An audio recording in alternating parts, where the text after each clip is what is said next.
Jack's hand shot toward the book. Sarah's fingers closed around his wrist, not hard, just enough. "Touch my things again," she said, voice flat as winter steel. "And you'll learn why the Navy doesn't train quitters." The cafe went silent. Jack's face twisted confusion, bleeding into rage. "You Navy!" His friends laughed harsh and cruel. Sarah didn't blink. "Last chance. Walk away." Jack lunged. What happened next took 3 seconds. His arm bent wrong, his knee buckled, his face met the table. The crack echoed. His friends froze. Sarah hadn't moved from her chair. Next. Before we dive into what happens next, hit that subscribe button and stick with me until the end of this story. Drop a comment telling me what city you're watching from. I want to see how far Sarah's story reaches across the world. Jack's friends didn't move. They stood there frozen, like someone had pressed pause on their entire lives. The one with the football jersey, Tyler, had his mouth hanging open. The shorter one, Mike, took a half step back. Jack's face was still pressed against the table, Sarah's hand holding his wrist at an angle that made the tendons in his forearm stand out like cables. "Let him go." Tyler finally found his voice. It came out higher than he probably wanted. Sarah looked up at him. Her expression hadn't changed. "Why would I do that?" Because you can't just..." Tyler's hands clenched into fists, but he didn't move forward. Something in Sarah's eyes stopped him cold. "Can't just what?" Sarah's voice was conversational, almost friendly.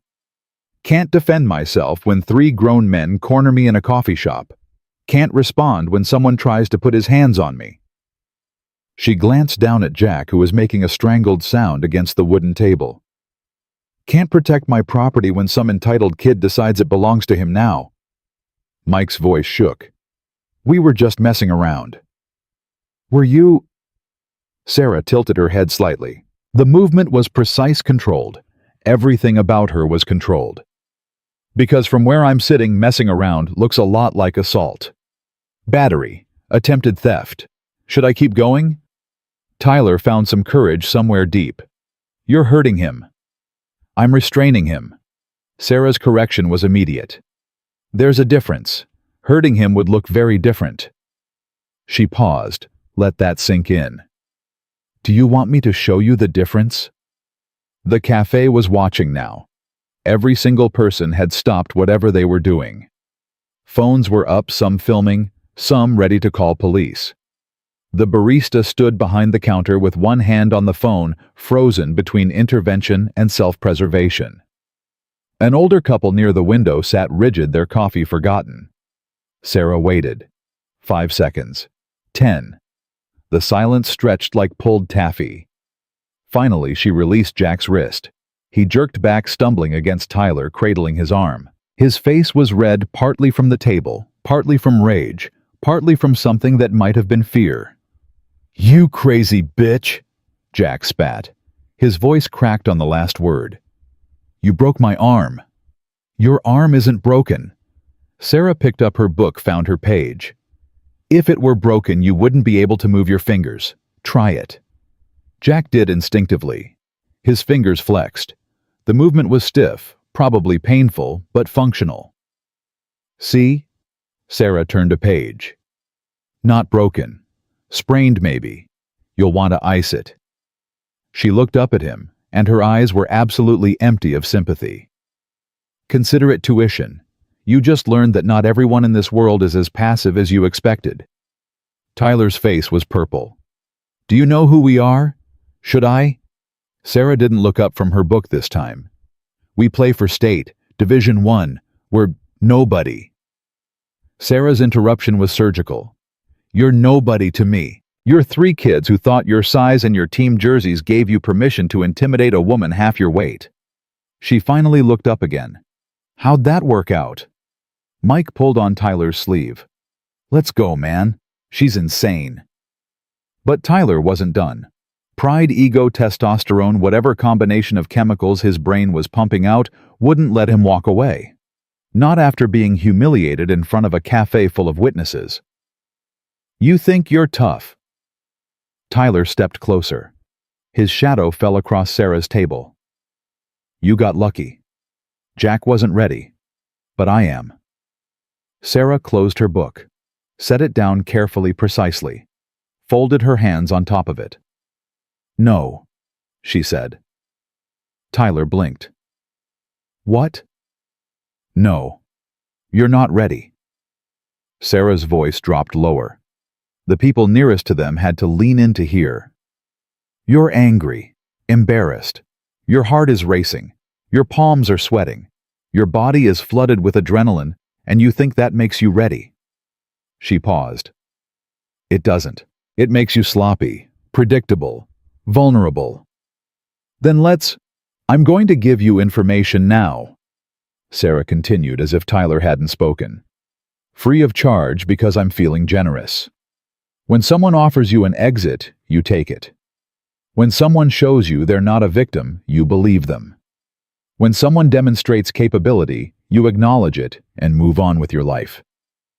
Her eyes locked onto Tyler's. This is all three of those things. This is me handing you a gift, the gift of walking away with your dignity mostly intact. Tyler's jaw worked. His fists clenched and unclenched. Every person in the cafe could see the war happening behind his eyes. Then Jack, still nursing his wrist, made the decision for him. Screw this. I'm filing a police report. Assault. Everyone here saw it. Sarah nodded slowly. Good idea. When the police come, make sure you tell them how you approached me first, how you called me names, how you tried to take my book, how you put your hands on me without permission. She gestured around the cafe. All these witnesses, they saw that part too. They'll back me up when I explain I used reasonable force to defend myself against 3 male aggressors. She smiled for the first time. It didn't reach her eyes. Colorado has pretty clear self-defense laws. I'm comfortable with my position. Are you comfortable with yours? The calculation happened fast. Jack looked at Tyler. Tyler looked at Mike. Mike looked at the floor. This isn't over, Jack said, but his voice had lost its edge. Yes, Sarah replied, opening her book again. It is. They left, slowly making sure everyone saw they were choosing to leave, not being driven out. Tyler threw one last glare over his shoulder. Sarah didn't look up. The cafe exhaled collectively. Conversation started back up, quiet at first, then building. Phones lowered. The older couple went back to their coffee. The barista returned to the espresso machine, but Sarah felt the weight of their stares. Not hostile exactly, more like reassessment. She'd been invisible 5 minutes ago, just another woman with a book. Now she was something else, something they couldn't quite categorize. The cafe manager emerged from the back office. He was 40-something, balding, wearing a name tag that said Dennis. His smile was nervous, apologetic. Miss, I am so sorry about that. He wrung his hands. Those boys come in here sometimes, and they're usually fine, but I should have stepped in sooner, and it's fine. Sarah didn't look up. No, it's not fine. Dennis shifted his weight. Your coffee, it's on the house. And anything else you want. Pastry sandwich. I don't want anything. Sarah turned another page. Dennis hesitated. I just want you to know we don't tolerate that kind of behavior here. Now Sarah looked up. Don't you? I what? You watched 3 men corner me for at least 2 minutes before things escalated. Sarah's voice was neutral, factual. You didn't say a word. You didn't ask them to leave. You didn't offer to help. You stood behind your counter and waited to see what would happen. She tilted her head. That's not tolerating behavior. That's enabling it. Dennis's face went red. I didn't want to make things worse. You didn't want to risk confrontation, Sarah corrected. There's a difference. She went back to her book. I'm not angry. I understand. Self-preservation is a powerful instinct. Just don't pretend you would have intervened if I hadn't handled it myself. Dennis opened his mouth, closed it, opened it again. I'm sorry. I know. Sarah's tone softened slightly. Thank you for the apology. I do appreciate it. He nodded, relieved to be dismissed, and retreated to his office. The barista approached next. She was young, early 20s maybe, with purple streaks in her dark hair and multiple piercings. Her hands shook slightly as she set a fresh coffee on Sarah's table. I made you a new one. Extra shot. On me, not Dennis. Her voice was quiet. That was amazing. What you did. It was necessary. Sarah accepted the coffee with a nod. Thank you. Can I ask? The barista hesitated. How did you learn to do that? Sarah considered her answer carefully. The truth was complicated, classified in some respects, and entirely inappropriate for casual conversation. Training, she said finally. Lots of training. Like self-defense classes. Something like that? The barista's eyes were bright with admiration. Could you teach me? And there it was, the question Sarah heard more often than she'd like. Women saw what she could do and immediately wanted that power for themselves, which was understandable, even laudable. But teaching combat wasn't like teaching cooking. It wasn't a skill you picked up in a 6-week course at the community center. What's your name? Sarah asked. Chloe. Chloe, I'm going to tell you something, and I need you to really hear it. Sarah set down her coffee. What I did today, that took years to learn. Years of training practice, muscle memory, pain, failure, and repetition. It's not a trick. It's not a technique you can master from a YouTube video or a weekend seminar. She paused. But here's what you can do. Take a legitimate self-defense course. Learn awareness. Learn de-escalation. Learn how to spot danger before it corners you. Learn when to run, when to fight, and how to tell the difference. Chloe's face fell slightly. So, you won't teach me? I'm not a teacher. Not anymore. Sarah's expression softened. But I can tell you where to find real instruction. Good instructors. People who won't sell you false confidence. She pulled out her phone, typed quickly. Give me your number. I'll text you some contacts. Chloe's face lit up. She rattled off her number, waited for the text to come through, then checked her phone. This is awesome. Thank you, really. Stay safe, Chloe. You too. But Chloe lingered. Can I ask you something else? Sarah waited. Were you scared when they came over? The question surprised Sarah. She thought about it honestly. No, she said finally. I wasn't scared. I was annoyed. Chloe laughed, sharp relieved. Annoyed? God, I wish I could be annoyed instead of terrified. Fear keeps you alive, Sarah said. Don't wish it away. Just learn to work with it instead of letting it work against you. Chloe nodded, absorbing that, then headed back to the counter. Sarah returned to her book, but she'd lost her place. The words swam. She closed it, took a sip of coffee still too hot, and let herself simply sit. The truth was, she hadn't been entirely honest with Chloe. She'd felt something when those three approached her table. Not fear exactly, but a familiar sensation, the weight of inevitability. The moment she saw them walking over, saw the look in Jack's eyes, she'd known how it would end. There were only so many ways these scenarios played out, and she'd experienced most of them. Young men testing boundaries. Seeing what they could take, who would let them take it. Operating on the assumption that their size, their team status, their gender gave them authority over shared public space.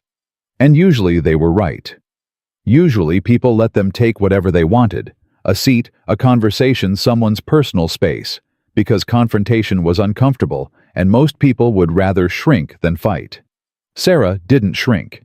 She hadn't shrunk in boot camp when her drill instructor screamed in her face.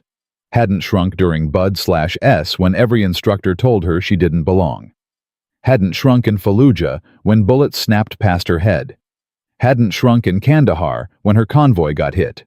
Hadn't shrunk during the inquiry that followed her last mission when men in suits tried to break her down with paperwork and insinuation. She'd learned a long time ago that shrinking didn't make you safer. It made you a target. Her phone buzzed. Sarah pulled it out, expecting Chloe confirming she'd gotten the text. Instead, an unknown number. No area code she recognized. The message was short. Impressive display, but you're getting sloppy. Coffee shops in broad daylight. That's not like you. Sarah's blood went cold. She typed back immediately. Who is this? 3 dots appeared, disappeared, appeared again, then, someone who knows you're bored playing civilian. We have work, real work, the kind you're good at. Interested. Sarah's thumb hovered over the keyboard. Her first instinct was to delete the message, block the number, pretend it never happened. She'd left that life behind, made peace with it, built something quieter, safer, more sustainable. But even as she thought it, she knew it was a lie. She hadn't made peace. She'd just pressed pause. What kind of work? She typed. The response came faster this time. The kind that matters. Details in person. Tomorrow. 3 p.m. Old warehouse on Miller Street. Come alone. And if I don't? Then you keep reading books in coffee shops and pretending you're satisfied. Your choice. Always has been. The conversation ended. No goodbye, no signature, nothing to trace. Sarah stared at her phone. Her coffee had gone lukewarm. Outside the window, the street continued its normal rhythm. People walking, cars, passing, life happening at its regular pace. Inside the cafe, Dennis had retreated to his office. Chloe wiped down the espresso machine. The older couple finished their pastries and left hand in hand. Everything was normal. Everything was wrong. Sarah knew she should ignore the message. Whoever sent it was manipulating her, pushing buttons they knew existed. The mysterious summons, the implied purpose, the suggestion that she was wasting her potential. It was all textbook recruitment psychology. But God? It was working. She'd been out for 2 years. 2 years of quiet mornings, book clubs, coffee shops routine. 2 years of pretending her body didn't remember how to kill. 2 years of watching the news and seeing problems she could solve, but wasn't allowed to touch. 2 years of being Sarah Martinez, former Navy SEAL, emphasis on former. She picked up her phone again, opened her contacts, scrolled to a name she hadn't called in 6 months. Marcus Reed, her old team leader. The man who'd vouched for her during the inquiry, who'd helped her transition out, who'd promised her the door was always open if she wanted back in. Her thumb hovered over the call button. She didn't press it. Instead, she locked her phone, finished her cold coffee in 3 long swallows, and stood. She left a 20 on the table, way more than the coffee cost, and walked toward the exit. Chloe called out as she passed. Hey, Sarah. That's your name, right? Sarah stopped. She hadn't given Chloe her name. How did you... Chloe held up her phone, looking embarrassed. Someone recorded the whole thing, posted it. It's already got like 50,000 views. She turned the screen so Sarah could see. The video quality was decent. Filmed from across the cafe, Sarah could see herself sitting calmly while Jack approached. Could see the moment his hand reached for her book. Could see her wrist lock the takedown, Jack's face hitting the table. Could see his friends backing off. Could see everything. The caption read, Navy SEAL destroys college athletes harassing her in coffee shop. Watch until the end. Sarah's chest tightened. How do they know? The comments. Chloe scrolled down. Someone recognized you, posted your name, said you're a veteran. People are calling you a hero. Sarah took the phone, scrolled through the comments herself. Most were supportive, praising her restraint, her technique, her composure. But sprinkled throughout were other kinds of messages. People asking where she lived, what unit she'd served with, whether she did private security, whether she was available for hire. And then, near the bottom, a comment that made Sarah's blood run cold again. Sarah Martinez, former SEAL Team 3, specialized in close quarters combat and tactical interrogation. Left the service under circumstances that remain classified. Current location, Denver, Colorado. Current status, civilian. Current threat level, unknown. The comment had no likes, no replies. Posted by an account with no profile picture, no name, just a string of numbers. Sarah handed the phone back to Chloe. Delete that video if you can. I didn't post it. Someone else? I know. Just, if you see it shared, report it, please. Chloe nodded, concerned now. Are you okay? I'm fine. Sarah forced a smile. Just prefer my privacy. She left before Chloe could ask anything else. Outside, the afternoon sun was bright and warm. Tourist season in Denver, people everywhere enjoying the weather, taking photos, living their uncomplicated lives. Sarah walked 3 blocks before checking to see if anyone was following her. Old habits. She took 2 random turns, doubled back once confirmed she was alone. Then she pulled out her phone and stared at the message again. Miller Street. Tomorrow. 3 p.m.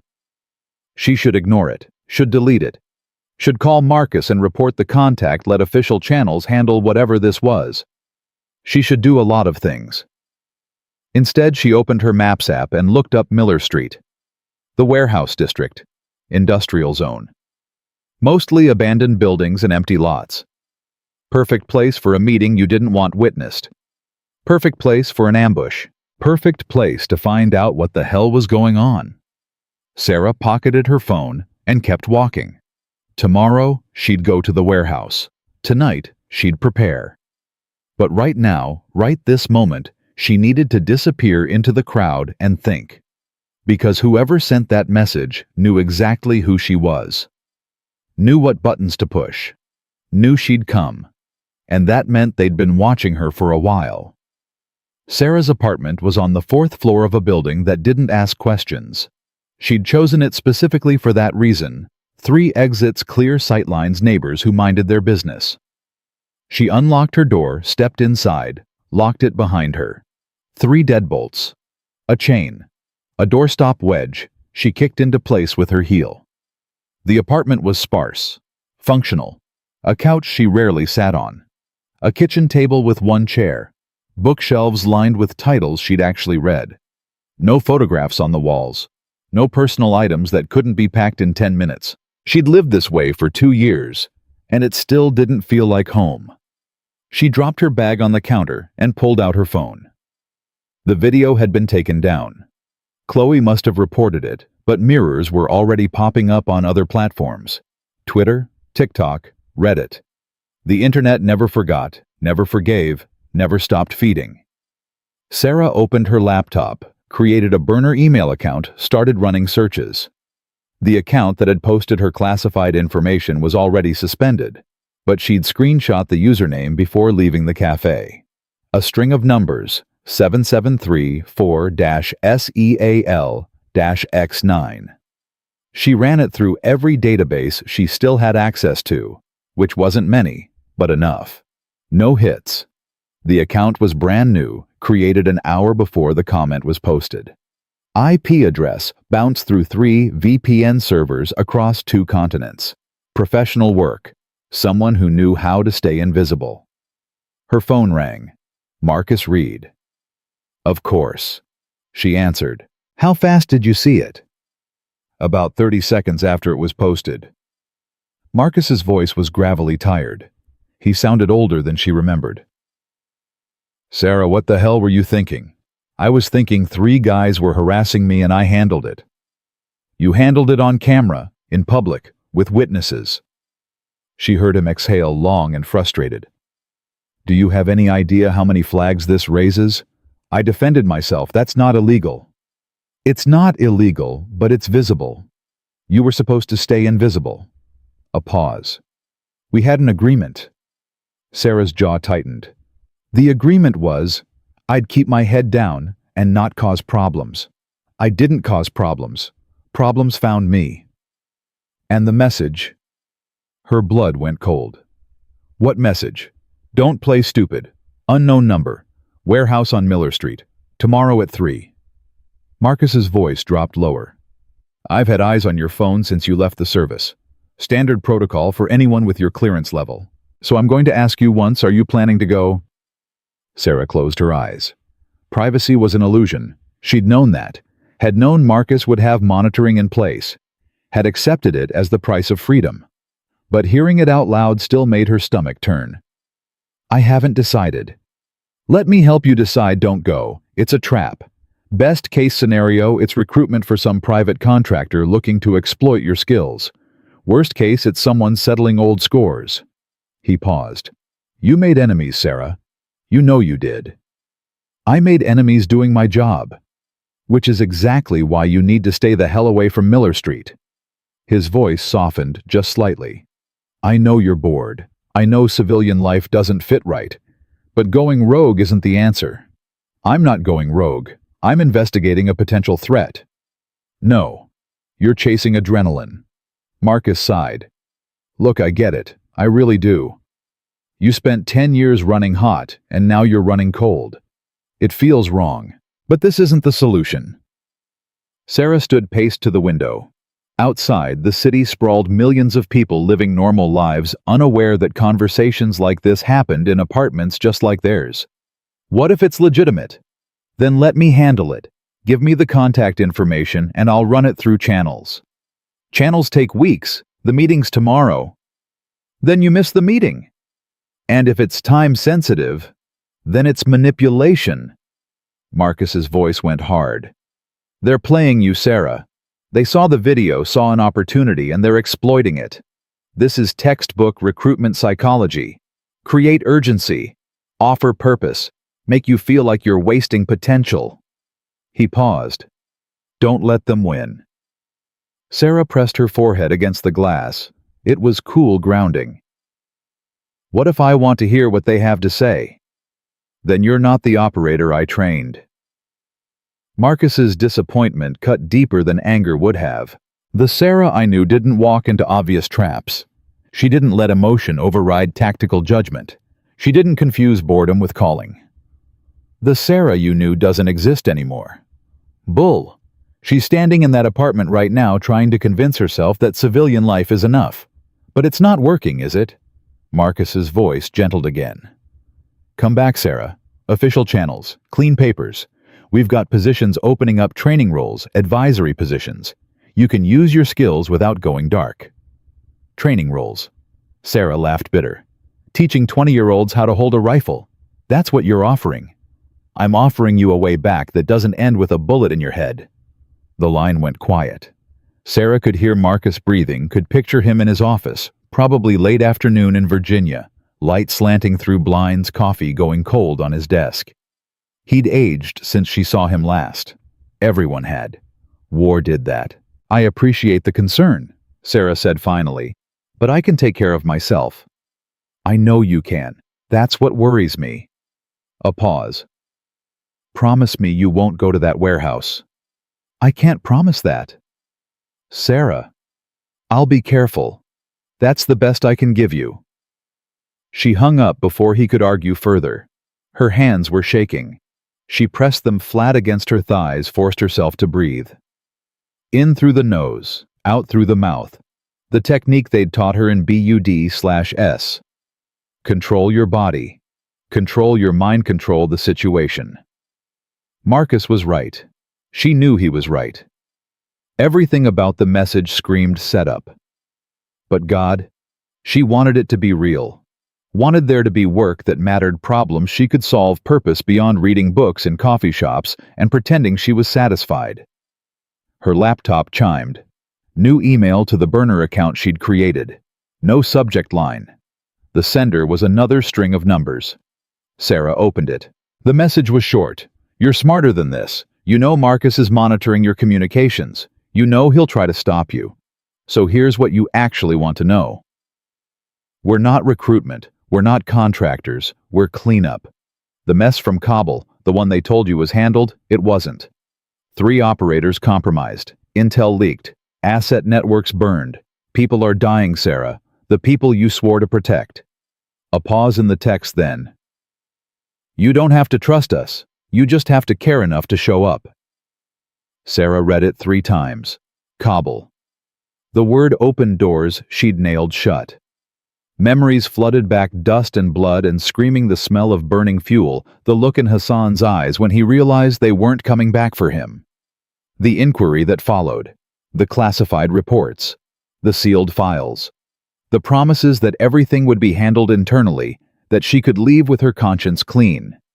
She'd believed them, wanted to believe them, needed to believe them. But what if it was all a lie? Her phone rang again. Different number this time. She didn't recognize it. Sarah Martinez. The voice was female, young, strained. Who is this? My name is Ana Flores. I'm a journalist with the Post. I'm calling about the video from today. Sarah's stomach dropped. No comment. Wait, please. I just need 5 minutes. I'm working on a story about veterans struggling with civilian reintegration, and your situation seems... My situation is none of your concern. But it is, though, isn't it? Anna's voice gained confidence. A decorated Navy SEAL getting harassed in a coffee shop, forced to defend herself in front of cameras. That's news. That's a conversation we should be having. The conversation we should be having is about why you're calling my private number. A pause. Public records. Your service was publicly documented. Your discharge papers are sealed. Sarah's voice went cold. So either you're lying about your sources, or you're getting information from someone who shouldn't be providing it. Which is it? I'm trying to tell an important story here. About how we treat our veterans. About how women in service face... You're trying to get clicks. There's a difference. Sarah moved to her window, scanned the street below. Here's your story. Civilian uses self-defense against aggressive individuals. End of story. No military angle. No SEAL mystique. No struggling veteran narrative. But you are struggling, aren't you? Anna's voice softened, took on a sympathetic tone that felt calculated. You left the service 2 years ago under circumstances that remain classified. You're living alone in a studio apartment in a part of Denver that's basically off the grid. No social media presence. No registered employment.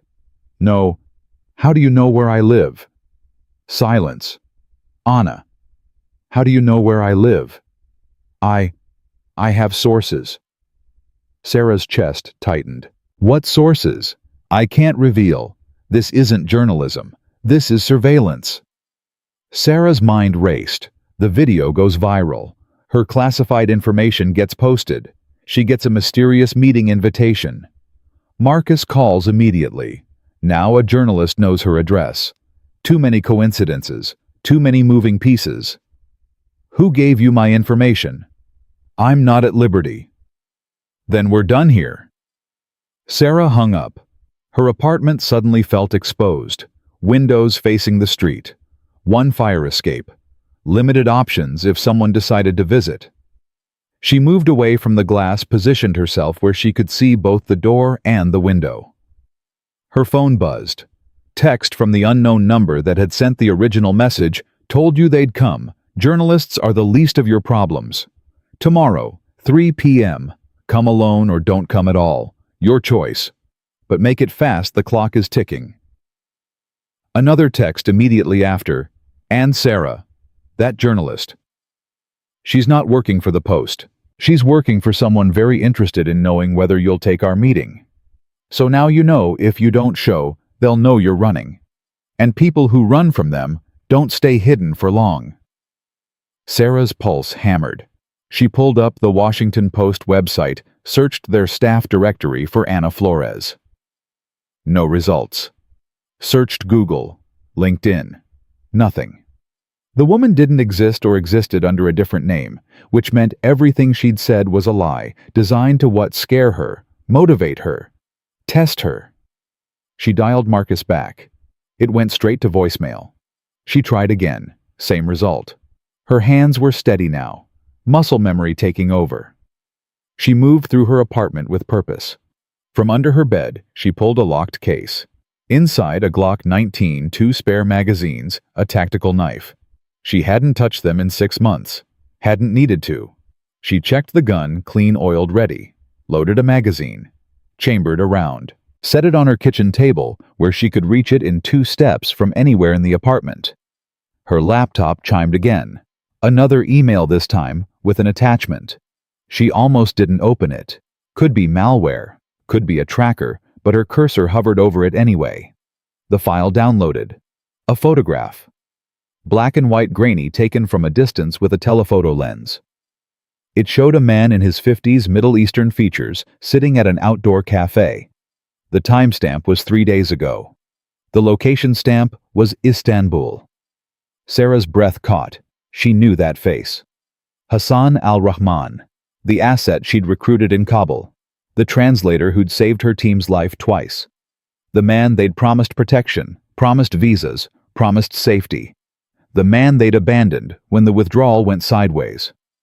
Another email, another photo, same man, different angle, walking through a market, looking over his shoulder. Fear evident even in a still image. Third email. Video file this time. Sarah clicked it. Hassan's face filled the screen. He looked older, thinner, exhausted. Behind him, a plain wall. No identifying features. He spoke in English, heavily accented but clear. Sarah Martinez. If you are seeing this, then you have been contacted. They told me you would need proof. Proof that the situation is real. Proof that lives are at risk. He swallowed hard. I am that proof. They found me 3 weeks ago. They said I work for you for America for betrayal. They said I will be made example. His eyes glistened. I do not blame you. You did what you could. You tried to help. But the promises, the visas, the protection, they were lies. And now I run. I hide. But I cannot hide forever. The video cut to black. Sarah sat frozen. Her chest felt compressed, like someone was standing on it. Hassan. God, Hassan. They'd promised him. She'd personally guaranteed his safety.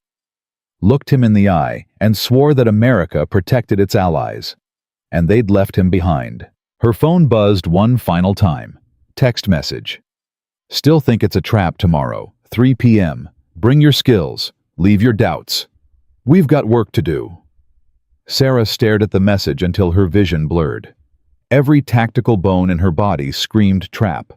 Every lesson she'd learned about manipulation said turn back. Every warning Marcus had given echoed in her skull. But Hassan's face wouldn't leave her mind. She typed back, I'll be there. The response came immediately. We know. Sarah didn't sleep. She sat at her kitchen table with the Glock within reach and ran scenarios. Every variation ended badly.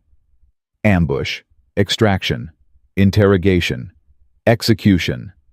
The warehouse had maybe 20 entry points, 100 places to hide a shooter, 0 cover if things went sideways. But she was going anyway, because Hassan's face wouldn't let her do anything else. At 2 in the morning, her door buzzer rang. She grabbed the gun, moved to the side of the door, where the frame would stop most calibers. Who is it, FedEx? Package for Martinez. Leave it at the door. Need signature. Sarah checked the peephole. A man in a FedEx uniform stood there holding a small box. Young, maybe 25. Looked nervous. His eyes kept darting to the stairs. Slide your ID under the door, Sarah said. He hesitated. That's not protocol. Neither is 2 a.m. deliveries. ID. Now. The man reached for his pocket. Sarah's finger moved to the trigger guard. But he pulled out a wallet, extracted a driver's license, slid it under. She picked it up one-handed, kept the gun trained on the door. Real license, real name. Photo matched. But that didn't mean anything fake IDs could be perfect these days. Step back from the door. Hands visible. He complied. Sarah opened the door, 6 inches chain still engaged. The man held up the box. Medium-sized cardboard, no markings except her address. No return address. Who sent it? I just deliver them, ma'am. Wrong answer. Sarah aimed the Glock through the gap. Who paid for overnight delivery at 2 in the morning? The man's face went white. Lady, I don't know. It was a rush job. Cash payment. They told me to deliver it now or lose the bonus. That's all I know. They who? I don't know. Some guy at the depot. Never seen him before. Please, I just need you to sign. Put the box down. Back away. Go. But the signature? Go. Now. He set the box down, practically ran to the stairs. Sarah waited until she heard the building's front door close, then counted to 60. No footsteps returning. No sounds in the hallway. She eased her door open. Gun first checked both directions. Empty. The box sat there innocent and terrifying. She dragged it inside with her foot locked the door, set it on her table under the light. No ticking, no smell, no obvious wires. She got a knife cut.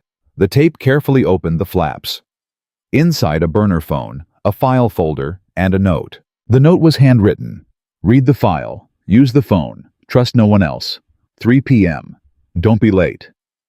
Sarah opened the folder. The first page was a dossier on Hassan, current location, safe house address, security detail. Except there was no security detail. He was alone. Unprotected. Running on borrowed time. The second page made her stomach drop. A list of names. 17 in total. All assets she'd worked with in Afghanistan. Translators, guides, informants. People who'd risked everything to help American forces. The names had check marks next to them. All but 3. Hassan's name was unchecked. So were 2 others, Farah Ahmadi and Karim Nazari. The third page was worse. Surveillance photos. Each checked name crossed out with a red X. Dead. All of them. Executed over the past 18 months. Some in refugee camps. Some in European cities where they'd fled. Some in Afghanistan hunted down by Taliban units with suspiciously good intelligence. Someone was systematically eliminating America's Afghan assets, and someone else was documenting it. Sarah's hands shook. She knew these people, had shared meals with them, had trusted them with her life. Farah had been 19 studying to be a doctor. Karim had 4 kids, showed Sarah photos every time they met. Hassan had taught her Dari curse words and laughed when she got the pronunciation wrong. They were all supposed to be safe, protected. Given visas, new identities, new lives. That was the deal. That was the promise. The fourth page was a memo. Classified. Top secret. Dated 6 months ago. Sarah's security clearance had been revoked, so seeing this was already a federal crime. She read it anyway. The memo confirmed the asset elimination, acknowledged the security breach, recommended immediate protective measures for surviving assets. But the final paragraph made her blood boil. Due to budgetary constraints and shifting strategic priorities, relocation assistance for remaining Afghan nationals is suspended indefinitely. Assets advised to maintain low profile pending further review. Translation: We're abandoning them. Again. Sarah grabbed the burner phone, turned it on. One contact saved handler. No other apps, no other numbers. She called it. A woman answered.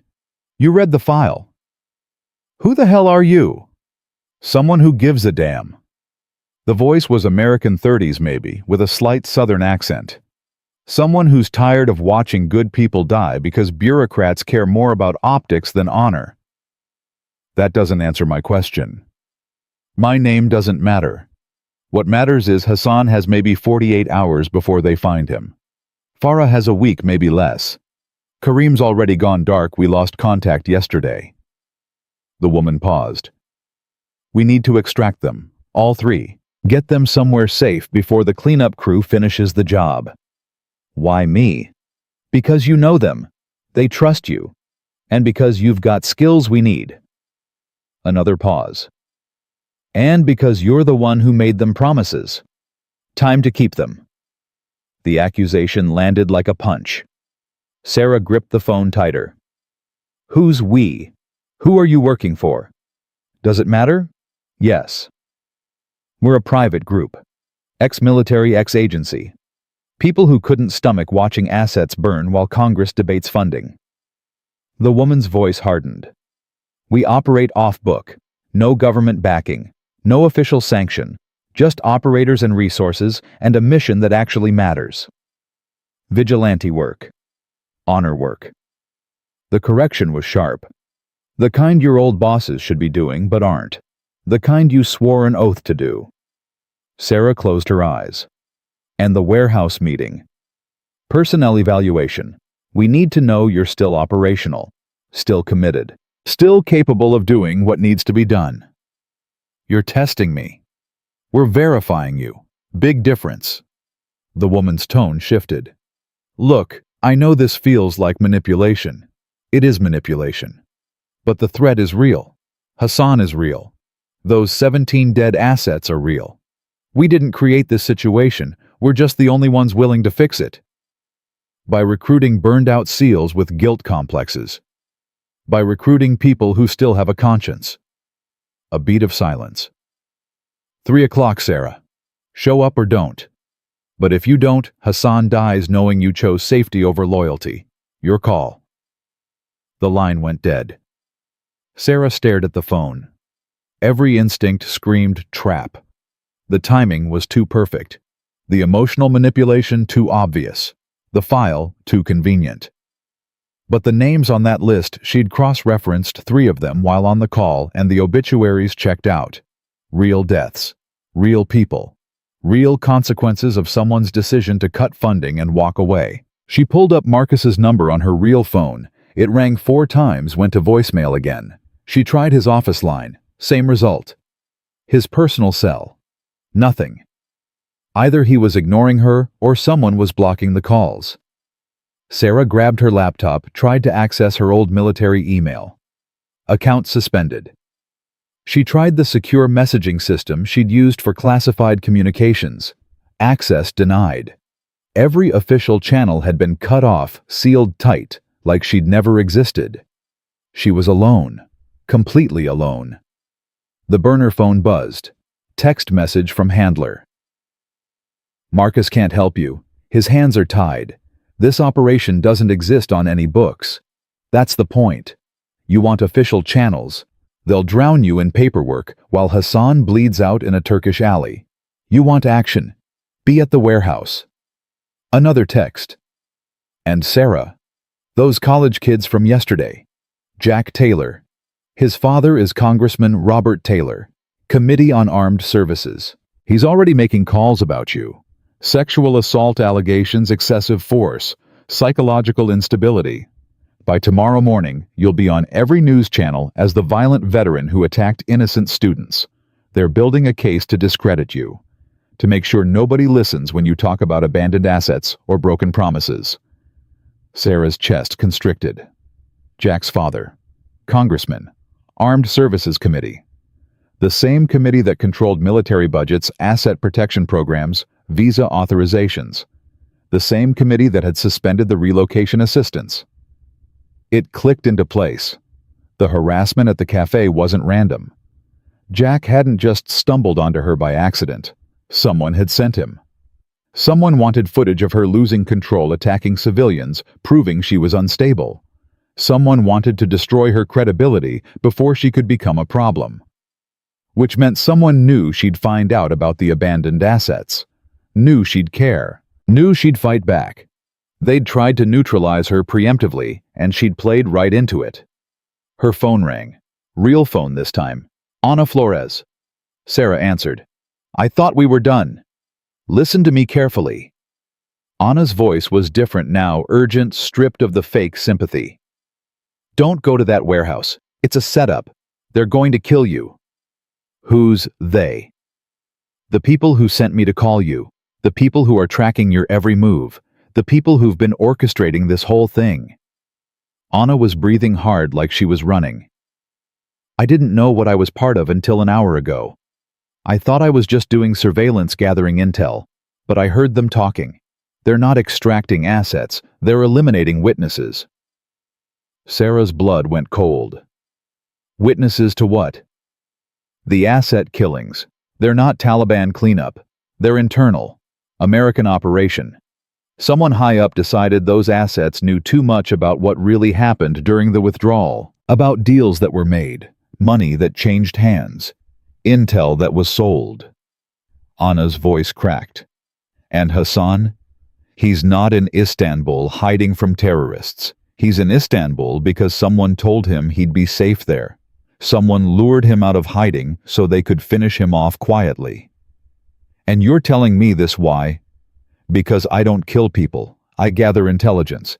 And when I realized what this actually was, Anna stopped. Sounds in the background. Shouting. Oh God, they know. They know I'm calling you. Anna, where are you? It doesn't matter. Just don't go to that warehouse. Don't trust anyone. Don't. The line cut off. Not hung up. Cut. Like someone had taken the phone forcibly. Sarah stood frozen, the phone still pressed to her ear. Two conflicting stories. Both claiming the other was lying. Both warning her away from trust. Both painting themselves as the good guys. Classic disinformation tactics. Flood the target with contradictory intelligence. Make them doubt everything. Paralyze them with uncertainty. But one of them was telling the truth. And the only way to find out which one was to show up at the warehouse and see who was waiting. Sarah checked her watch. 6 hours until the meeting. 6 hours to prepare for the most dangerous op she'd run since leaving the service. 6 hours to decide whether she was saving lives or walking into her own execution. She opened her weapons case wider. Extra magazines, tactical vest, combat knife, flashbang grenades she'd kept from her last deployment, technically illegal, but she'd never been good at following rules that didn't make sense. She laid everything out, checked each piece, ran through equipment protocols she could do in her sleep. Then she sat down and wrote a letter. Old-fashioned pen and paper. Addressed to Marcus. Explained everything. The video, the messages, the files, the calls. Anna's warning. Hassan's face. The list of dead assets. The choice she was making and why. She sealed it in an envelope, wrote "Open if I don't return" on the front, and placed it in her bedside drawer where it would be found if anyone came looking. Then she tried Marcus one more time. Still voicemail. She left a message. Marcus, it's Sarah. I know you're listening, or someone is. I'm going to the warehouse. If this is the last time you hear from me, I need you to know I didn't go in blind. I assessed the risks. I made my choice. And if I'm wrong, if this is a trap and I don't make it out, I need you to finish what I started. Hassan and the others deserve better than what we gave them. Fix it, please. She hung up, stared at the phone. Waited for it to ring. For Marcus to call back to tell her he'd figured it out, to give her intelligence that would make this easier. The phone stayed silent. At 1 p.m., Sarah started getting ready. Tactical pants, reinforced boots, dark shirt. She strapped the vest tight, loaded the magazine, secured the knife to her thigh. The Glock went into her waistband, concealed but accessible. The flashbangs went into cargo pockets. She looked at herself in the mirror and saw a SEAL again. Not a civilian. Not someone who read books in coffee shops. Someone who went into bad situations and came out alive. At 2 p.m., she left her apartment. Took the stairs instead of the elevator. Exited through the back, cut through an alley, emerged 3 blocks away. Standard counter-surveillance. If someone was tracking her departure, they'd expect the front door. By the time they realized their mistake, she'd be gone. She'd parked her car 2 neighborhoods over. Another precaution. A 15-year-old Honda Civic, nothing special, registered under a name that didn't connect to her directly. She got in, checked underneath for tracking devices, found nothing. Started the engine. Drove toward Miller Street. The warehouse district was exactly what she expected. Abandoned buildings, cracked pavement, no pedestrians. The kind of place where screams wouldn't attract attention. She parked 4 blocks away, approached on foot. Moved from cover to cover, checking angles, looking for shooters. The warehouse itself was 3 stories, brick windows, broken or boarded. 1 main entrance, 2 side doors. Fire escape on the east side. Multiple vantage points on surrounding buildings. If she were planning an ambush, she'd put shooters on those roofs. Crossfire position, no escape. She circled the building once, twice. Saw nothing. No vehicles. No movement. No indication anyone was here at all. Which meant they were good. Very good. At 2:58, Sarah approached the main entrance. The door was unlocked. She pushed it open slowly. Gun up, every sense screaming. Inside was darkness. Empty space. The smell of rust and old concrete. Her eyes adjusted. Shapes resolved, support columns, machinery, remnants, nothing moving. Hello, Sarah. A voice from above. Female. Southern accent. The same voice from the burner phone. You can lower the weapon. You're among friends. Show yourself. Lights flickered on. Not bright, just enough to see. A woman stood on the second-floor catwalk. Late 30s, military-bearing, blonde hair tied back. She held no weapon. Behind her, 2 men emerged. Also, unarmed hands visible. My name is Catherine Walsh, the woman said. Welcome to the team. Sarah kept the gun up. I'm not on any team. I'm here for information. Catherine smiled, but it didn't reach her eyes. Lower the weapon, Sarah. We're not your enemies. Then you won't mind if I keep it pointed at you until I decide that for myself. Sarah's fingers stayed off the trigger, but ready. Ana Flores. Where is she? Catherine's smile faded. Who? The journalist who called me. The one who warned me this was a trap. The one whose line got cut off mid-conversation. Sarah's voice was steel. Where is she? The 2 men behind Catherine exchanged glances. Catherine held up a hand, keeping them still. Sarah, I don't know anyone named Ana Flores. We didn't send any journalist to contact you. Then who did? Whoever's trying to keep you from showing up here. Catherine descended the stairs slowly, hands still visible. Think about it. You get a call from someone claiming to work for us, saying it's a trap trying to scare you off.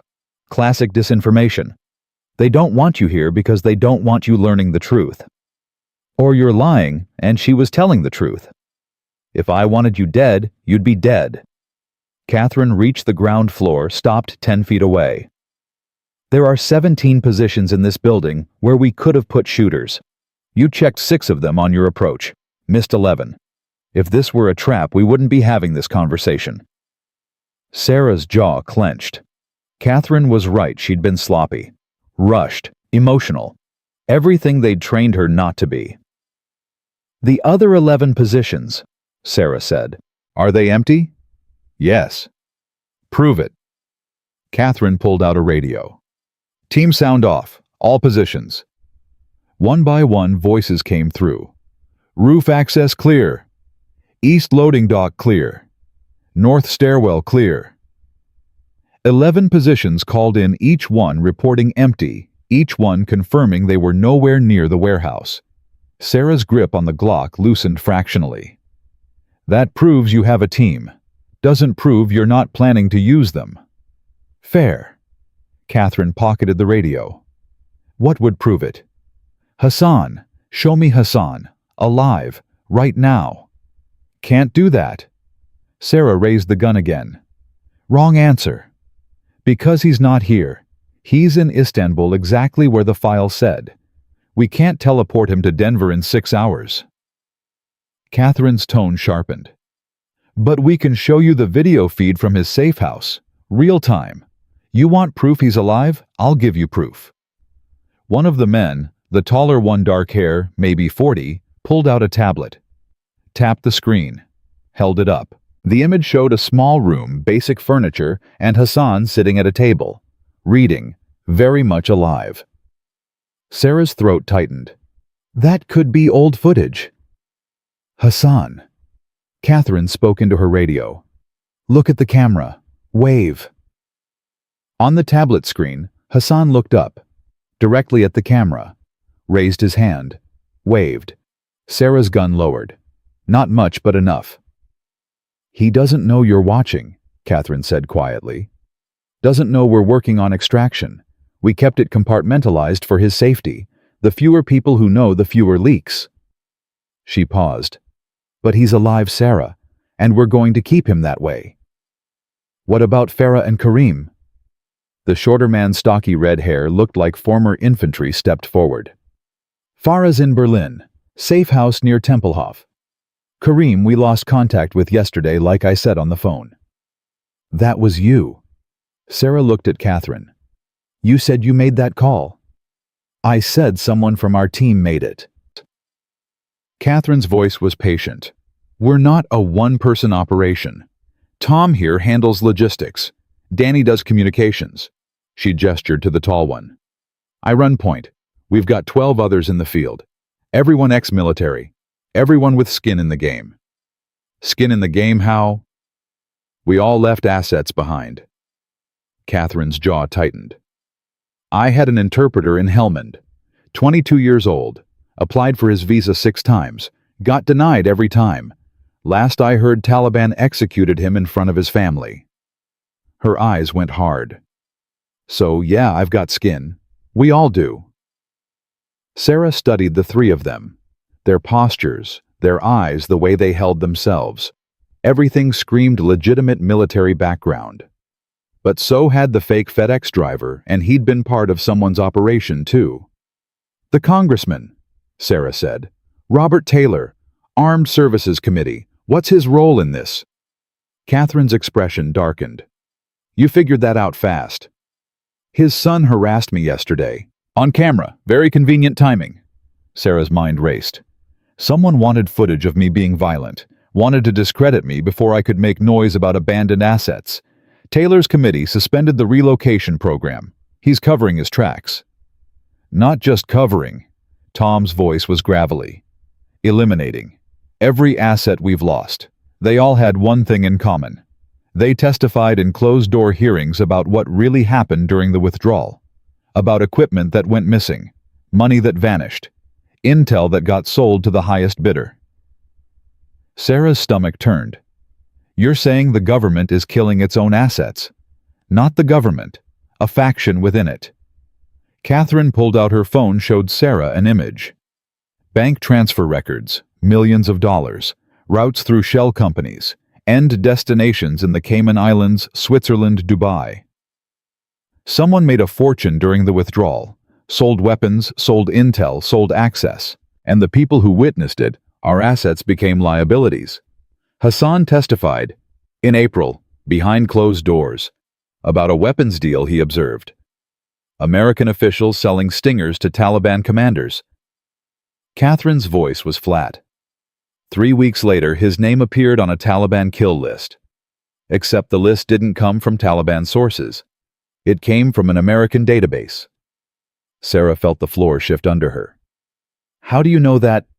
Because Danny used to work NSA Signals Intelligence. He traced the leak.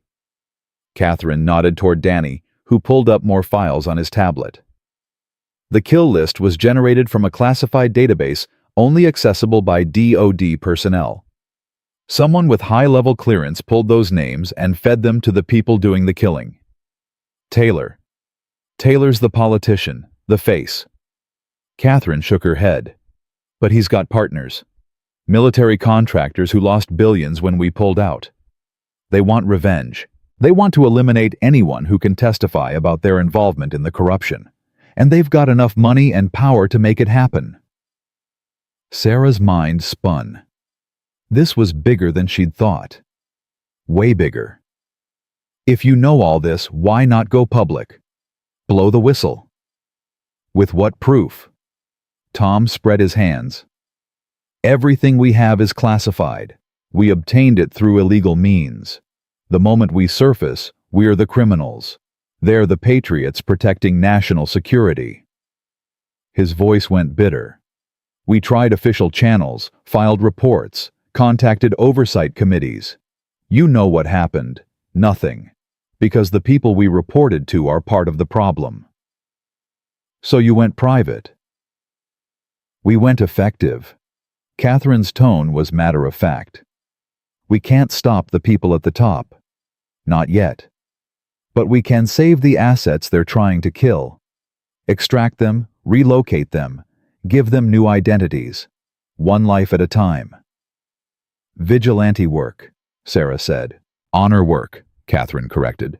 The kind we swore an oath to do. The kind our government is supposed to do but won't. She paused.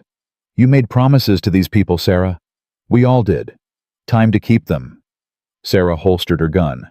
Not because she trusted them, not completely, but because standing here pointing a weapon wasn't getting Hassan out of Istanbul. What's the extraction plan? Catherine's expression shifted to business mode. Hassan first. He's most at risk. We've got a window tomorrow night. Private flight from Istanbul to Athens, then connections to the States. False documents, clean trail.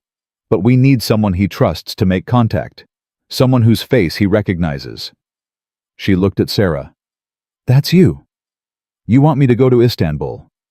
Flight leaves in 6 hours. Denver to Frankfurt to Istanbul. You'll be wheels down by tomorrow afternoon local time. Make contact with Hassan. Convince him to trust us. Get him to the extraction point by 2100 hours. Clean, simple, professional. Nothing about it sounded clean or simple. What if he doesn't trust me? Last time he saw me, we were pulling out and leaving him behind. Then you remind him you're the one trying to fix that. Catherine's voice was firm. Hassan knows you didn't abandon him by choice. He knows how the system works. Give him the option to stay or go. Let him decide. And if he's already compromised, if someone's already got eyes on him, then we adapt. Go loud if we have to. But the preference is quiet extraction. No casualties. No attention. Catherine checked her watch. We've got a safe house in Istanbul, weapons cache, support team, everything you need. But you're the face of the operation. You're the one Hassan needs to see. Sarah's head spun. 6 hours to pack prep and fly to a hostile foreign city. 24 hours to extract a high-value target who might not even want to be extracted, all with zero official backing and a growing list of people who wanted her dead. It was insane. It was also exactly what she'd signed up for when she became a SEAL. I need guarantees, Sarah said. I need to know you're not selling me out the moment I land. What guarantees would satisfy you? Catherine asked. Real names, real backgrounds, verifiable service records. I need to know who you are before I trust you with my life. Catherine nodded. Fair. Danny, pull up our files. Danny worked his tablet, pulled up 3 dossiers. Full names, service photos, deployment records. Sarah scanned them quickly. Catherine Walsh, former Army intelligence, 5 deployments, honorable discharge. Thomas Rivera, former Marine infantry, 3 tours, medical discharge after Sangin. Daniel Park, former NSA analyst, civilian contractor, left after a whistleblower complaint went nowhere. All legitimate. All verifiable. All exactly what Sarah needed to see. Except something nagged at her. Something about the timing. These files, Sarah said slowly. How long have you been planning this? The recruitment, the video, the setup at the cafe. How long has this been in motion? Catherine hesitated. Just a fraction of a second, but Sarah caught it. 6 months, Catherine said. Since we confirmed the asset killings were systematic. That's not what I asked. I asked how long you've been planning to recruit me specifically. Another hesitation. Tom and Danny exchanged glances. Sarah, Catherine started. How long? Sarah's hand drifted back toward her gun. Catherine exhaled slowly. 18 months. Since your discharge. The warehouse went very quiet. You've been watching me for 18 months, Sarah said, voice dangerously calm. You've been tracking me, monitoring me, waiting for the right moment to make contact. The cafe wasn't random. The video wasn't accidental. You orchestrated the entire thing. We created an opportunity, Catherine said carefully. We needed to see if you still had the skills, still had the instinct, still had the commitment. By sicking Jack Taylor on me? Sarah's anger flared white-hot. By setting me up to assault the son of a congressman so you could test my reflexes? By seeing if you'd fold under pressure or stand your ground? Catherine's voice was steady. By confirming you were worth the risk of bringing you in, and you passed, with flying colors. Jack was in on it. Jack was paid to harass you, didn't know why, didn't care, easy money for a kid with an ego. Tom's tone was flat. His father wasn't in on it. That complication. That was real. We didn't anticipate Taylor Sr. getting involved. Sarah felt sick. You manipulated me, used me, put my face all over the internet without my consent. We gave you purpose. Catherine interrupted. We gave you a mission that matters. We gave you a chance to make good on promises you thought were broken forever. Her eyes were hard. Yes, we manipulated you. Yes, we used psychological pressure. But everything we told you about the assets is real. The killings are real. Hassan's danger is real. And if you walk away now, he dies. They all die. So you can be angry about our methods or you can focus on the mission. Your choice. Sarah's hands shook with rage. Every instinct screamed to walk out, call Marcus, burn this whole operation to the ground. They'd played her, used her guilt, her boredom, her need for purpose. Classic recruitment, classic manipulation. But Hassan's face wouldn't leave her mind. 17 dead assets, 3 still alive, 3 people she'd promised protection, 3 people she could still save. I want full tactical briefing, Sarah said through gritted teeth. Weapons manifest, extraction routes, backup plans, contingencies, everything. And I want it in writing. If this goes sideways, I'm not taking the fall alone. Catherine nodded. Agreed. Danny prepped the briefing packet. Tom, contact the Istanbul team. Tell them we're greenlit. She looked at Sarah. Anything else? Yeah. Sarah's voice was ice. After this is done, after Hassan is safe, you and I are going to have a conversation about boundaries, about consent, about the difference between recruitment and manipulation. And if I find out you're lying about any of this, if this is actually a trap, I will burn your organization to the ground and salt the earth. Clear. Crystal. Catherine extended her hand. Welcome to the team, Sarah. For real this time. Sarah didn't shake it. I'm not on your team. I'm completing a mission. There's a difference. She walked past Catherine toward the stairs, where Tom was waiting with the briefing materials. Behind her, she heard Danny mutter something to Catherine. Catherine's reply was quiet but audible. She'll come around. They always do. Sarah stopped, turned. No, I won't, because unlike you, I still believe in doing the right thing without lying to people first. She paused. Hassan gets extracted. Then I'm done. Find someone else to play your games with. Catherine's expression was unreadable. We'll see. The words hung in the air like a threat. Sarah climbed the stairs, took the briefing packet from Tom, and walked out of the warehouse into the afternoon light. Her phone buzzed. Message from Marcus finally. Wherever you are, whatever you're doing, stop. Call me, now. Sarah deleted the message. She had 6 hours before her flight. 6 hours to decide if she was making the biggest mistake of her life, or finally doing something that mattered. 6 hours to prepare for an extraction that could save a life or end hers.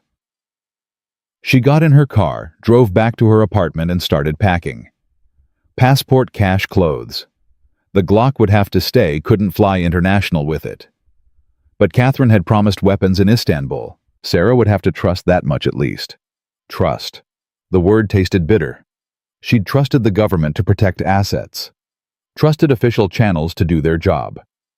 Trusted that promises meant something. And every time she'd been wrong. Maybe Catherine was right. Maybe honor work required getting your hands dirty. Maybe the only way to save lives was to operate outside the rules.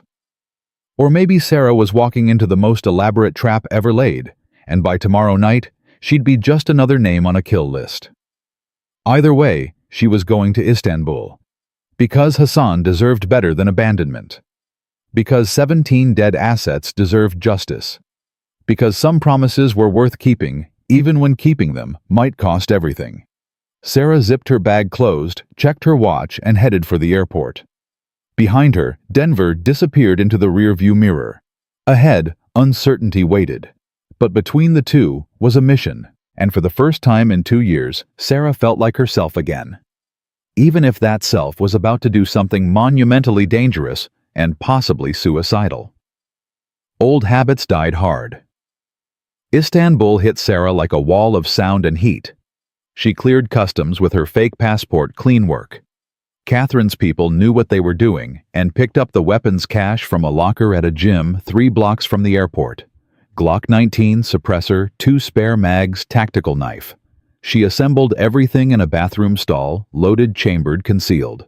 40 minutes from wheels down to armed and operational. The safe house address led to a neighborhood that smelled like grilled meat and diesel exhaust. Sarah found the building, third floor, knocked twice, paused, knocked once, the code Catherine had given her. Hassan opened the door. He looked older, thinner, exhausted. His eyes widened. Sarah. Hello, Hassan. Her throat was tight. Can I come in? He stepped back, speechless. Sarah entered, locked the door, checked the windows. Clear sightlines, no obvious surveillance. She turned back to Hassan, who stood frozen in the middle of his small room. You came, he said finally. His English was exactly as she remembered, accented but precise. After everything, you came. I made you a promise. I'm here to keep it. Hassan's face crumpled. For a moment she thought he might cry. Then his expression hardened. It is too late for promises. It's not too late. We're getting you out. Tonight. Out to where? Hassan's voice was bitter. Another country that will abandon me. Another hiding place that will become a trap. He shook his head. I am tired of running, Sarah. I am tired of trusting. Sarah sat down at his small table. I know. I understand. And I'm not here to make new promises I can't keep. I'm here to tell you what's happening and let you decide. She pulled out her phone, showed him the file Catherine had given her. 17 assets dead. All of them people we worked with. All of them killed systematically over the past 18 months. Hassan's hands shook as he scrolled through the names. Tariq, Bashir, Nadia. His voice broke. All dead. All dead. Someone is cleaning house, eliminating anyone who witnessed corruption during the withdrawal. You testified about weapons deals. That made you a target. So they will kill me too. Not if I get you out first. Sarah leaned forward. There's a flight tonight. Private. Clean papers. New identity. You'll be in the States by tomorrow morning. Protected. Safe. Hassan laughed, hollow and painful. Safe. You promised me safe before. You remember. You looked me in the eye and swore America protects its allies. How did that work out? The accusation landed like a knife. Sarah absorbed it, didn't deflect. You're right. I lied to you. Not intentionally, but the result was the same. I believed in a system that failed you, failed all of you. I can't change that. But I can get you out of here before they find you. And if I say no, then I leave, and you keep hiding until they catch up with you, which they will. Maybe not tonight, maybe not next week, but eventually. Sarah's voice was steady. Or you can take a chance on me one more time, not because you trust me, but because you don't have better options. Hassan stared at her for a long moment. Who sent you? Who is paying for this flight, these documents? People like me. Veterans who couldn't stomach watching assets die while bureaucrats covered their asses. We're off book. No government backing. But we're legitimate. Off book. Hassan repeated the phrase carefully. You mean illegal. I mean effective. And if I come with you, what happens to Farah, to Karim, to the others still alive? We extract them too, one at a time. You're first because you're most at risk. But we're getting everyone out. Hassan turned away, walked to the window, stared out at the street below. I had a wife, in Kabul. She died in the bombings when we tried to evacuate. I have a daughter, 10 years old. She is with my sister in Pakistan. His voice was soft, distant. I have not seen her in 16 months. I send money when I can, but mostly I hide. And I think about the promises Americans made to me, about how much those promises cost. Sarah's chest ached. Where's your daughter now, exact location? Hassan gave her an address. Sarah typed it into her phone, sent it to Catherine with a message. Add to extraction list, Hassan's daughter, priority 1. Hassan turned back. What are you doing? Getting your daughter out too. If you come with me, she comes with you. New identities for both of you. Fresh start. Together. Sarah looked him in the eye. That's my promise. And this time, I'm keeping it. Hassan's eyes glistened. You cannot promise that. Watch me. Sarah's phone buzzed. Catherine's reply. Confirmed. Daughter on extraction manifest. Wheels up from Islamabad in 48 hours. She showed Hassan the message. He read it 3 times, like he couldn't believe the words would stay on the screen. You are serious. Dead serious. You and your daughter. Out of this nightmare. Tonight.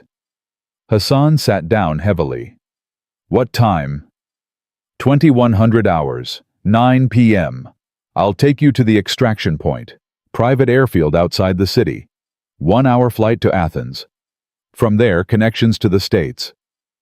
By this time tomorrow, you're in a safe house in Virginia with your daughter on the way.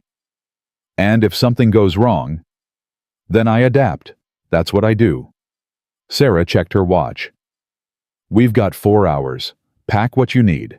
Documents, photos, anything irreplaceable. 1 bag, small enough to move fast. Hassan didn't move. Sarah, why are you doing this? The question hung in the air between them. Sarah could have given him tactical answers, strategic justifications, mission parameters. Instead, she told him the truth. Because I sleep better knowing I tried. Because 17 names on that list haunt me every night. Because you trusted me once, and I let the system fail you, and I need to prove that not everyone in America is a liar. She paused. And because if the roles were reversed, you'd do the same for me. We both know you would. Hassan nodded slowly. Okay. I will pack. He moved toward a closet. Sarah's phone buzzed again. This time an unknown number. She answered. Yeah. Sarah Martinez. A man's voice. American. Official. Cold. Who's asking? My name is Richard Paulson. I work for the State Department. I believe you're currently in Istanbul with one of our former assets. I need you to stop what you're doing and turn Hassan al-Rahman over to proper authorities immediately. Sarah's blood went cold. How did you get this number? That's not important. What's important is you're interfering with an ongoing federal operation. You need to stand down. Federal operation to do what? Kill Hassan? Like you killed the other 17? A pause. I don't know what you've been told, but you're operating on false information. Hassan is a person of interest in a counterintelligence investigation. We need to debrief him, properly, not smuggle him out of the country. Then why not bring him in through official channels? Why not offer protection instead of putting him on kill lists? There are no kill lists. That's conspiracy theory nonsense fed to you by someone with an agenda. Paulson's voice was smooth practiced. Look, I understand you feel loyalty to this man. That's admirable. But you're being manipulated. The people who recruited you, they're not who they say they are. Sarah glanced at Hassan, who was watching her with growing concern. Who are they then? Private military contractors. Former Blackwater operatives. They're extracting assets to sell their intel to foreign governments. Russia, China, whoever pays. They're using your guilt and your sense of honor to turn you into a traitor. Paulson let that sink in. Hassan doesn't need rescue. He needs protection from the people you're working for. Sarah's mind raced. It made sense. Too much sense. Catherine's operation was off-book funded privately operating outside government oversight. What if Paulson was telling the truth? What if she'd been played twice, once by Catherine, once by someone pretending to expose Catherine? If you're legitimate, Sarah said slowly, prove it. Give me credentials. Verifiable information. I can't transmit classified credentials over an open line. But I can tell you this, you have exactly 1 hour before Turkish authorities raid that address. Hassan will be detained, processed, and extradited. You'll be arrested as an accomplice to international smuggling and kidnapping. Your service record won't protect you. You'll spend the next 20 years in a federal prison. His voice softened. Or you can walk away right now. Leave Hassan. Catch the next flight home. We'll pretend this conversation never happened. And Hassan goes into protective custody, debriefed, Relocated under proper supervision. Safe and legitimate. Sarah looked at Hassan, who was standing with his small bag packed waiting for her decision. She thought about Catherine's manipulation, the elaborate recruitment, the 18 months of surveillance. Thought about Ana Flores, whose warning had been cut off mid-sentence. Thought about Marcus, who couldn't be reached. Thought about all the ways she could be wrong about who the real enemy was. Then she thought about Hassan's face in that video. The exhaustion. The fear. The resignation. She thought about 17 dead assets and sealed files and suspended protection programs. She thought about Jack Taylor and his congressman father and the machinery of power that crushed people like Hassan without a second thought. And she made her choice. Tell Turkish authorities we'll be gone before they arrive. Sarah hung up. Hassan's eyes were wide. What did they say? That we have 1 hour. Let's move. She grabbed Hassan's bag, pulled him toward the door. Her phone rang again, Paulson calling back. She turned it off, pulled the battery through both pieces in a trash can in the hallway. Burner phones only from here on out. They hit the street moving fast. Sarah scanned for surveillance, found it immediately. 2 men, 30 meters back, trying to look casual. Turkish intelligence or contractors didn't matter. They were blown. Run, Sarah said. Hassan ran. They cut through an alley, emerged on a busy street, dove into a market. Sarah pulled Hassan through crowds, vendors, displays of fruit and fabric. Behind them, shouts. The surveillance team was in pursuit. Sarah's burner phone buzzed. Catherine. Sarah, we've got a problem. Turkish authorities just issued a warrant for Hassan's arrest. They're moving fast. You need to abort and extract immediately. Where's the airfield? 20 minutes north. But you've got company. I'm seeing multiple teams converging on your position. How many? At least 3, maybe more. Sarah, this is bigger than we thought. Someone really doesn't want Hassan leaving the country. They burst out of the market into another alley. Sarah checked their 6'2" pursuers, still closing. She pushed Hassan ahead. Keep running. Don't stop. She turned, drew the Glock, fired twice. Suppressed shots.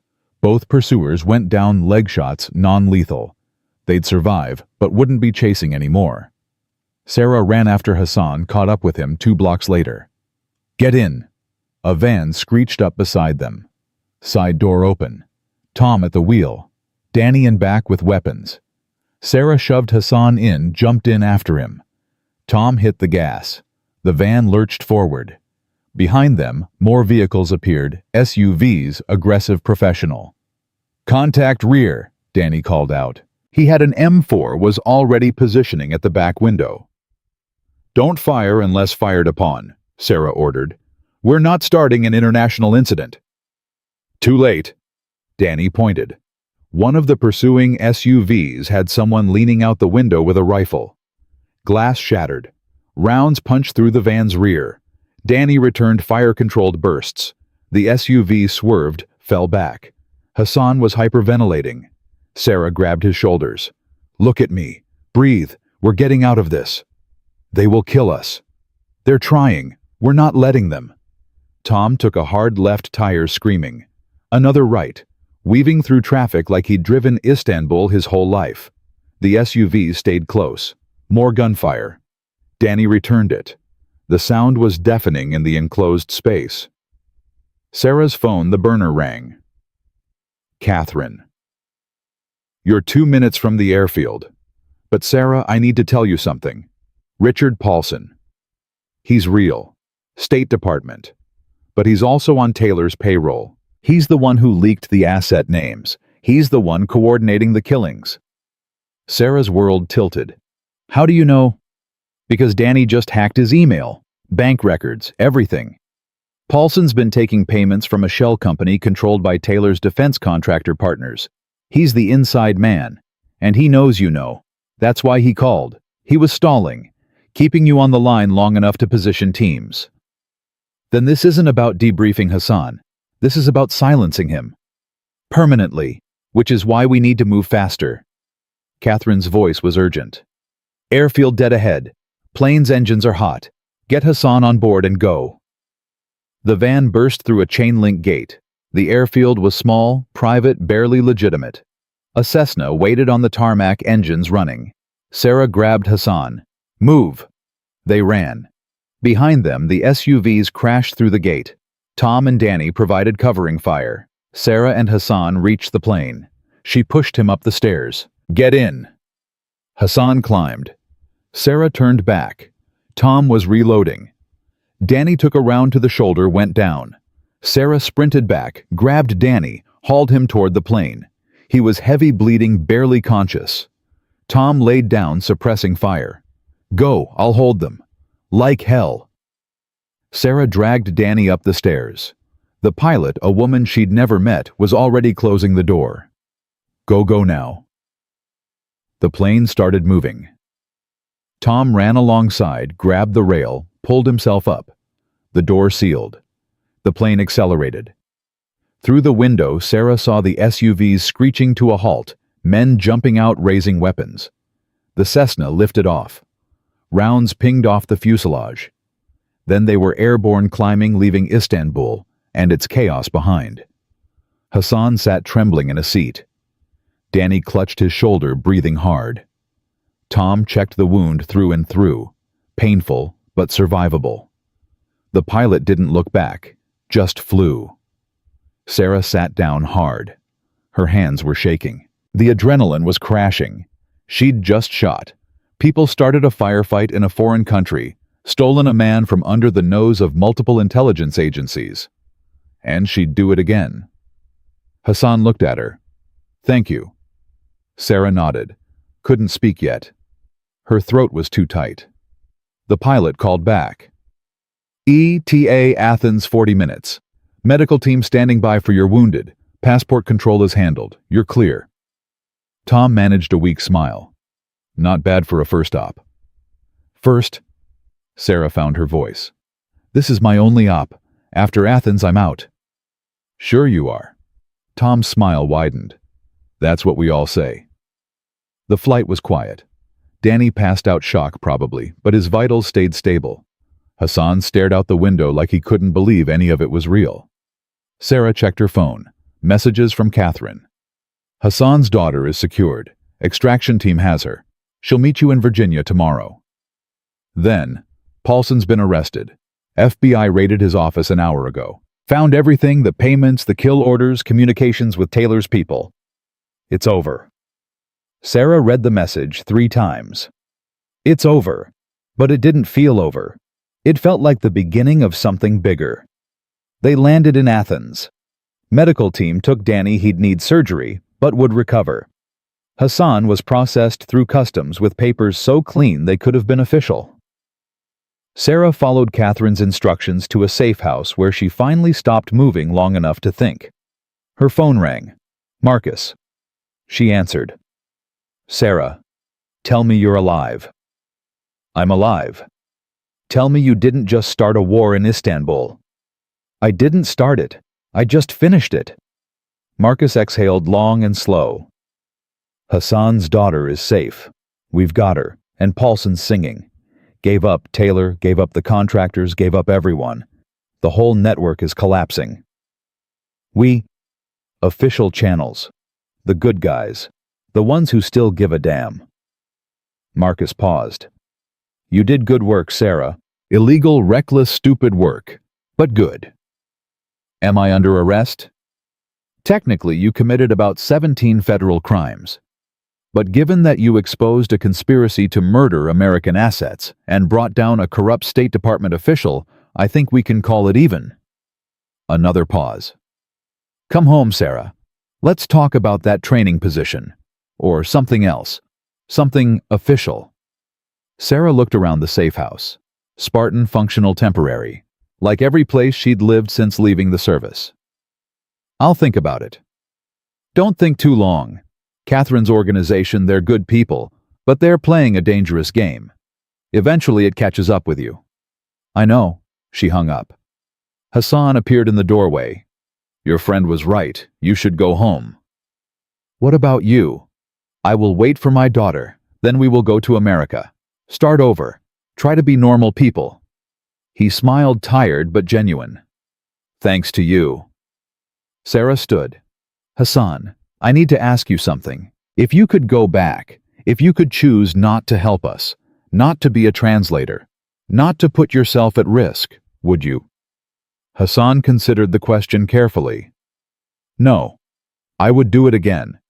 Because some things are worth the risk. Some promises are worth keeping. He looked at her. You understand this. That is why you came. Sarah nodded. He was right. She did understand. 2 days later, Sarah stood at the airport in Virginia, watching Hassan reunite with his daughter. The girl was small, dark-haired with her father's eyes. She ran to him and he caught her, and they held each other like they'd never let go. Sarah watched from a distance, let them have their moment. Catherine appeared beside her. That's why we do this, right there. That moment. I'm not joining your organization, Sarah said. I know. You told me. Catherine handed her an envelope. But if you change your mind, here's how to reach us. Real contact info this time. No games. No manipulation. Sarah took the envelope but didn't open it. Farah and Karim. Extracted yesterday. They're safe. New identities, new lives. Catherine smiled. You started something, Sarah. We've got funding now. Official interest. Maybe even government backing soon. Turns out saving lives is good PR. Good. Sarah turned to leave. Sarah. Catherine's voice stopped her. You're good at this. Better than good. The world needs people like you. People who actually keep their promises.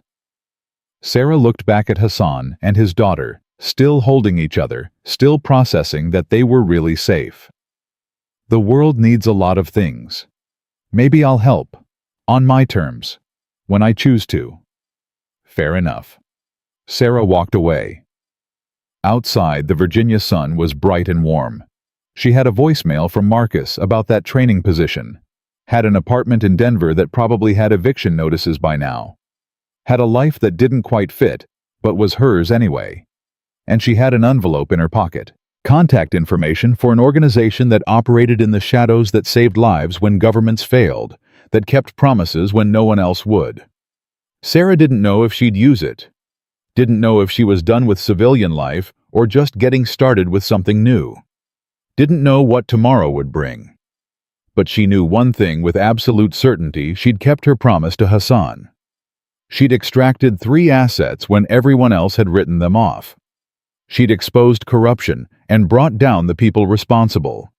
She'd done the work that mattered, the work that counted, the work that actually saved lives, instead of just talking about it. And if that meant operating outside the lines, bending the rules, taking risks that terrified her, then so be it. Because some promises were worth keeping no matter the cost. Some people were worth saving no matter the danger. And some missions mattered more than safety, more than comfort, more than the easy path that led nowhere important.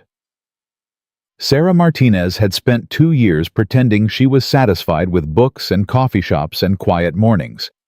But that woman had been a ghost, a shadow, a lie she'd told herself to make peace with a system that had failed everyone she'd sworn to protect. The real Sarah, the one who'd walked into that warehouse, who'd flown to Istanbul, who'd fired shots and dragged wounded teammates and refused to leave anyone behind, that Sarah was done hiding, done pretending, done waiting for someone else to fix what was broken. She was a Navy SEAL. Former maybe. Retired technically. But some things never left you. Some training went bone deep.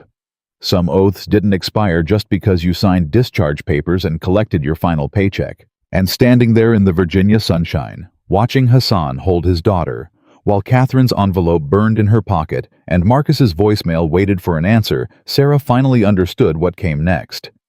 Not civilian life. Not back to active duty. Something in between. Something better. Something that actually mattered. She'd figure out the details eventually. But for now, for this moment, she let herself feel what she hadn't allowed in 2 years. Pride in the work, satisfaction in the mission, and the bone-deep certainty that she'd done exactly what she was supposed to do. The rest would follow. It always did.